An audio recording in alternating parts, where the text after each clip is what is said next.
hari yang indah ini. Oke, selamat berjumpa lagi dengan Kakak Ali, Kakak Fari, Kakak Kori, dan ada kakak-kakak pengasuh lainnya. Oke, sekarang Kak Kori mau tanya, adik-adik di rumah sudah siap? Sudah mandi? Sudah sarapan tadi? Pasti sudah karena mau beribadah, jadi berarti sudah siap dong. Untuk itu, kakak undang adik-adik di rumah bangkit berdiri. Silakan berdiri dengan penuh semangat dan sukacita. Kita angkat satu pujian. Apakah Kak Fari lagunya?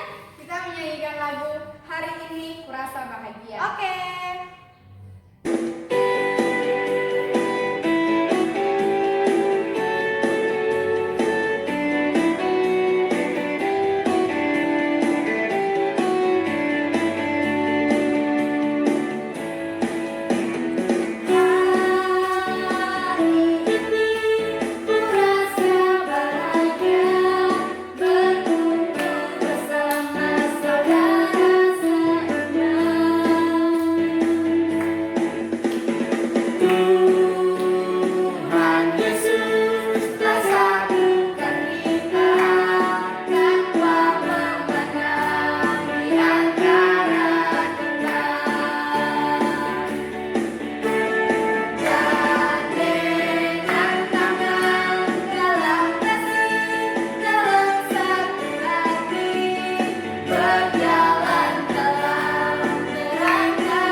Oke adik-adik, sebelum kita memulai ibadah kita, mari kita meminta pertolongan kepada Tuhan dan kita akan berdoa.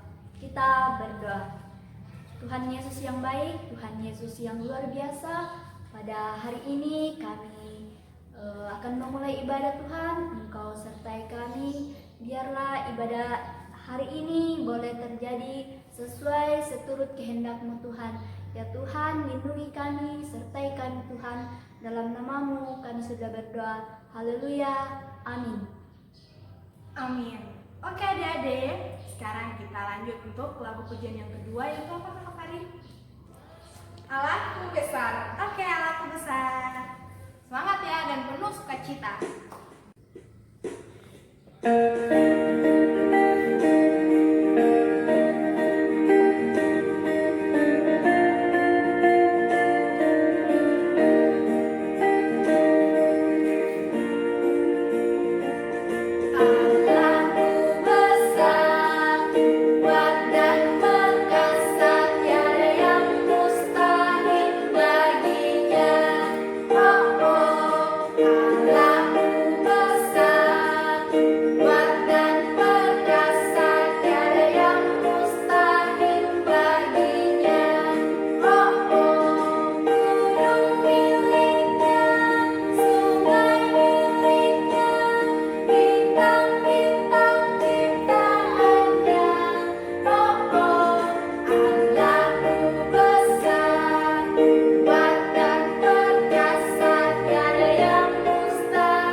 Terus kita siapkan hati, terus kita akan membaca dan merenungkan firman Tuhan yang akan dibawakan oleh kakak Kevin.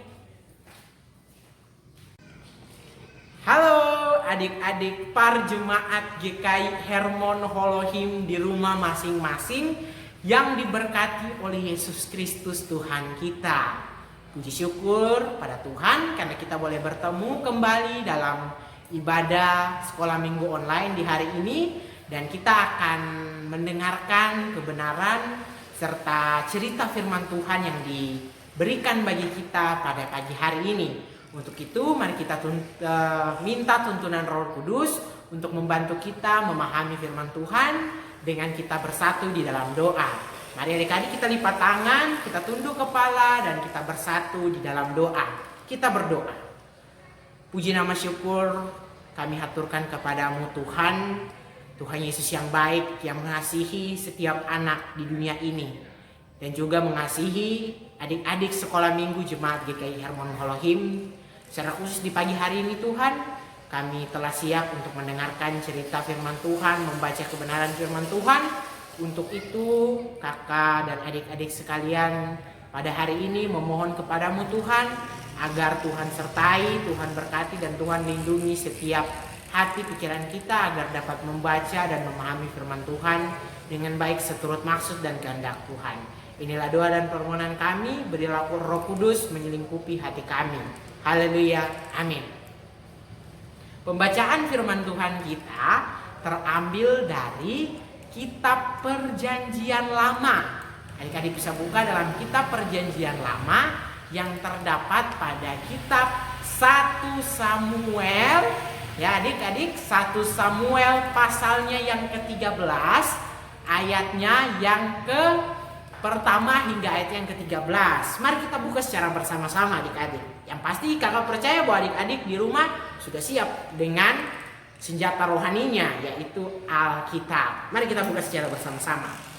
Ingat ya, 1 Samuel itu ada di Perjanjian Lama. 1 Samuel pasal 13 ayat yang pertama hingga ayat yang ke-13. Jika kita semua sudah mendapatkannya, kita bisa duduk tenang sambil mengikuti bacaan di Alkitab dan kita mendengarkan bacaan Alkitab melalui tayangan berikut ini. Saul berumur sekian tahun ketika ia menjadi raja.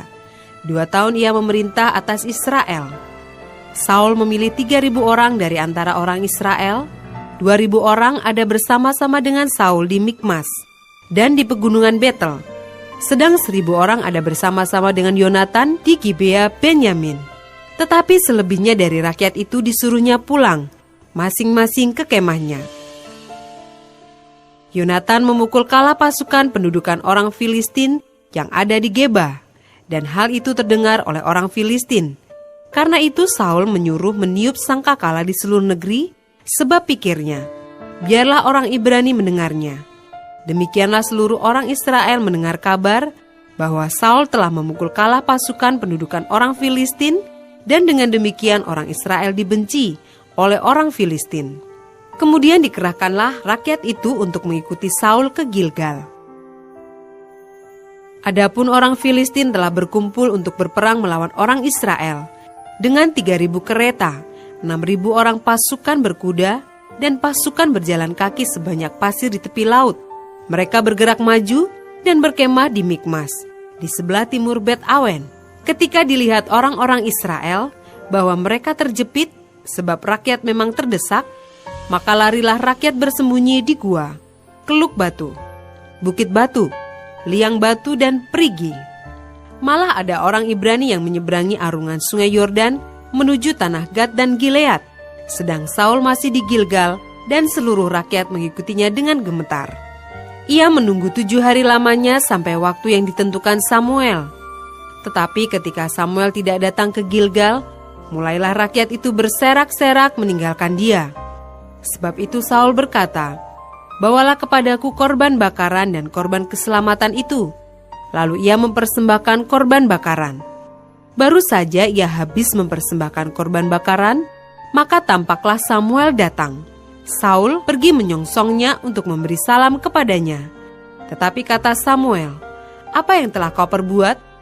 Jawab Saul, "Karena aku melihat rakyat itu berserak-serak meninggalkan aku, dan engkau tidak datang pada waktu yang telah ditentukan, padahal orang Filistin telah berkumpul di Mikmas, maka pikirku, sebentar lagi orang Filistin akan menyerang aku di Gilgal. Padahal aku belum memohonkan belas kasihan Tuhan. Sebab itu aku memberanikan diri, lalu mempersembahkan korban bakaran." Kata Samuel kepada Saul, "Perbuatanmu itu bodoh. Engkau tidak mengikuti perintah Tuhan Allahmu, yang diperintahkannya kepadamu. Sebab sedianya Tuhan mengokohkan kerajaanmu atas orang Israel untuk selama-lamanya. Tetapi sekarang kerajaanmu tidak akan tetap. Tuhan telah memilih seorang yang berkenan di hatinya, dan Tuhan telah menunjuk dia menjadi raja atas umatnya, karena engkau tidak mengikuti apa yang diperintahkan Tuhan kepadamu. Kemudian berangkatlah Samuel dan pergi dari Gilgal ke Gibea Benyamin. Tetapi Saul memeriksa barisan rakyat yang ada bersama-sama dengan dia itu, kira-kira 600 orang banyaknya. Saul dan Yonatan anaknya dan rakyat yang ada bersama-sama dengan mereka tinggal di Geba Benyamin, sedang orang Filistin berkemah di Mikmas. Maka keluarlah orang-orang penjara dari perkemahan orang Filistin dalam 3 gerombolan. Gerombolan yang satu mengambil jalan ke Ofra, ke daerah Syual. Gerombolan yang kedua mengambil jalan ke Bet Horon, dan gerombolan yang satu lagi mengambil jalan ke perbatasan yang menghadap ke lembah Zeboim, arah ke padang gurun.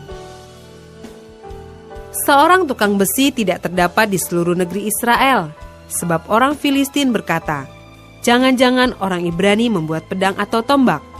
Jadi semua orang Israel harus pergi kepada orang Filistin untuk mengasah mata bajaknya, beliungnya, kapaknya, atau aritnya masing-masing. Adapun bayarannya ialah 2/3 shikal untuk mata bajak dan beliung, dan 1/3 shikal untuk mengasah kapak dan untuk memasang kusa. Sehingga pada hari pertempuran itu, sebilah pedang atau lembing pun tidak terdapat pada seluruh rakyat yang ada bersama Saul dan Yonatan. Tetapi Saul dan Yonatan anaknya itu masih mempunyainya.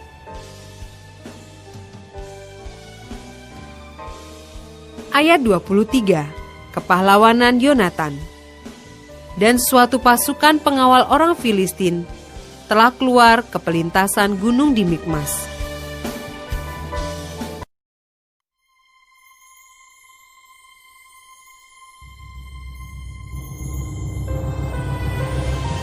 Satu Samuel pasal 14 ayat 1-23. Pada suatu hari Yonatan bin Saul berkata kepada bujang pembawa senjatanya, "Mari kita menyeberang ke dekat pasukan pengawal orang Filistin yang di sebelah sana." Tetapi tidak diberitahukannya hal itu kepada ayahnya. Adapun Saul duduk di ujung Gibea, di bawah pohon delima yang di Migron, dan rakyat yang ada bersama-sama dengan dia itu kira-kira 600 orang banyaknya. Ahia, anak Ahitub, saudara Ikabod, anak Pinehas, anak Eli, imam Tuhan di Silo, dialah yang memakai baju efod pada waktu itu. Tetapi rakyat tidak tahu tentang perginya Yonatan itu. Di antara pelintasan-pelintasan bukit yang dicoba Yonatan menyeberanginya ke arah pasukan pengawal orang Filistin, ada ujung bukit batu di sebelah sini dan ada ujung bukit batu di sebelah sana. Yang satu bernama Boses, yang lain bernama Sene. Ujung yang satu berdiri di sebelah utara di tentangan Mikmas, yang lain di sebelah selatan di tentangan Geba. Berkatalah Yonatan kepada bujang pembawa senjatanya itu, "Mari kita menyeberang ke dekat pasukan pengawal orang-orang yang tidak bersunat ini.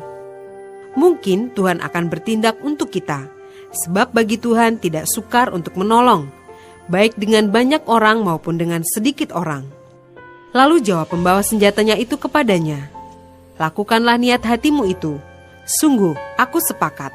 Kata Yonatan, "Perhatikan, kita menyeberang ke dekat orang-orang itu dan memperlihatkan diri kepada mereka.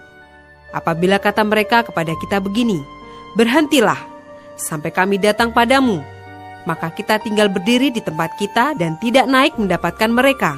Tetapi apabila kata mereka begini, 'Naiklah kemari,' maka kita akan naik. Sebab kalau demikian Tuhan telah menyerahkan mereka ke dalam tangan kita. Itulah tandanya bagi kita." Ketika mereka keduanya memperlihatkan diri kepada pasukan pengawal orang Filistin, berkatalah orang Filistin itu, "Lihat, orang-orang Ibrani keluar dari lobang-lobang tempat mereka bersembunyi."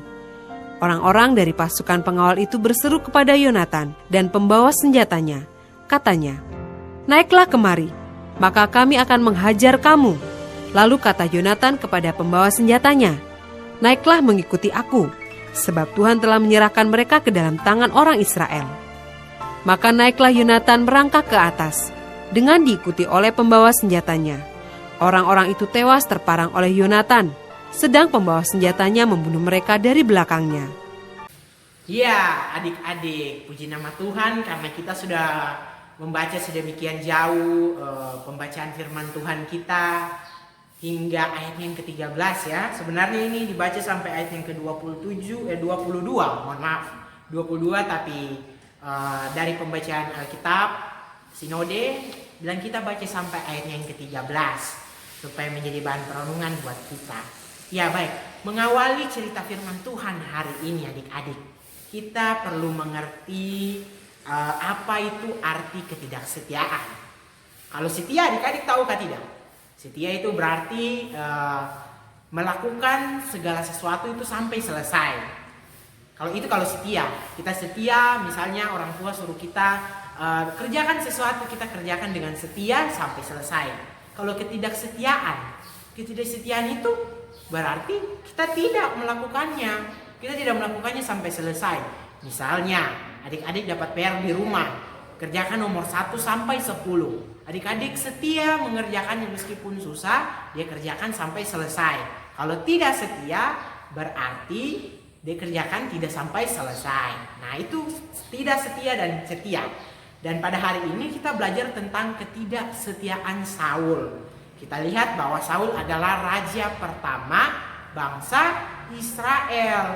Dia raja, tetapi dalam cerita ini dikatakan bahwa dia tidak setia kepada perintah Tuhan. Apa yang dilakukannya sehingga dia disebut tidak setia? Pada bagian yang pertama, Saul ini dalam kisah ini akan berperang. Dia akan berperang. Namun sebelum berperang, orang Israel itu wajib melakukan persembahan agar Tuhan menyertai mereka, persembahan korban bakaran terhadap Tuhan. Ya,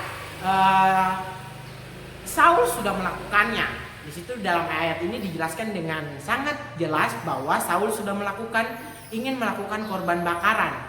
Namun adik-adik, setelah dia melakukan korban bakaran itu, dia tidak menunggu sesuai waktu dan ketetapan. Ya, benar dia menunggu 7 hari. Namun sayangnya dia tidak menunggu sampai Samuel datang. Karena dalam perkataan firman Tuhan di 1 Samuel pasalnya yang ke-10 ayat yang ke-8, Tuhan bilang tunggu 7 hari sampai Samuel datang, lalu boleh melakukan korban bakaran.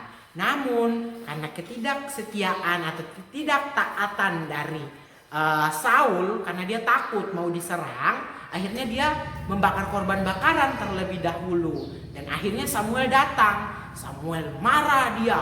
Kenapa kamu tidak mendengar perintahku? Itu adalah perintah Allah. Sehingga karena ketidaksetiaannya ia mendapat hukuman.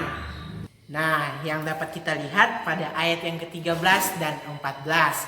Itulah akibat dari ketidaksetiaan. Untuk itu, yang menjadi refleksi bagi kita pada minggu hari ini adalah 2 hal. Ketika kita setia dalam pekerjaan Tuhan, dalam hal ini kita setia mendengarkan orang tua, mendengarkan kata saudara, tidak saling bertengkar satu sama lain, setia dalam melakukan setiap pekerjaan yang ada dalam diri kita sebagai anak-anak, maka kita akan diberkati Tuhan. Dan sebaliknya jika kita tidak setia atau ketidaksetiaan tidak ada dalam diri kita, maka hukuman akan menimpa kita dalam hal apa saja. Misalnya dimarahi orang tua dan lain sebagainya. Maka adik-adik sudah bisa memilih untuk menjadi setia atau tidak setia. Itu pilihan di tangan adik-adik. Semoga firman Tuhan di minggu hari ini mengenai setia dan ketidaksetiaan ini menjadi pedoman hidup bagi adik-adik. Tuhan memberkati dalam memasuki minggu yang baru. Selamat berhari Minggu. Amin. Oke adik-adik, karena kita sudah memuji Tuhan, kita juga sudah membaca serta mendengarkan firman Tuhan yang dibawakan oleh kakak Kevin. Di saat ini kita akan memberikan persembahan syukur kita kepada Tuhan Yesus dengan kita memuji Tuhan dengan lagu yang berjudul Aku Bawa dan Berikan. Oke adik-adik, dengan sukacita kita iringi persembahan syukur kita dengan lagu berikut. Aku bawa dan berikan persembahanku.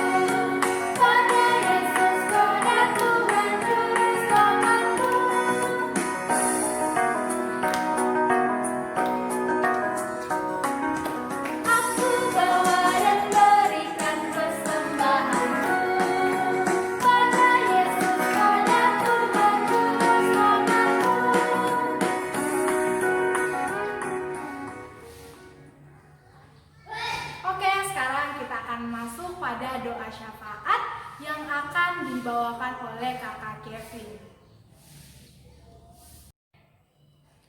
Ya, adik-adik, mari kita tenangkan hati dan pikiran kita dan kita bersatu dalam doa dan kita berdoa bersama-sama doa Bapa kami.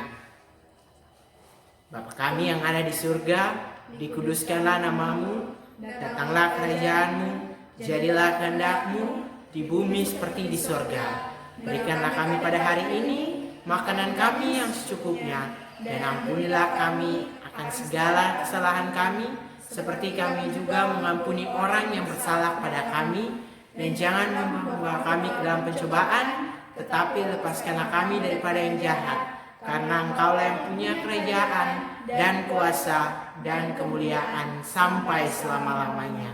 Amin.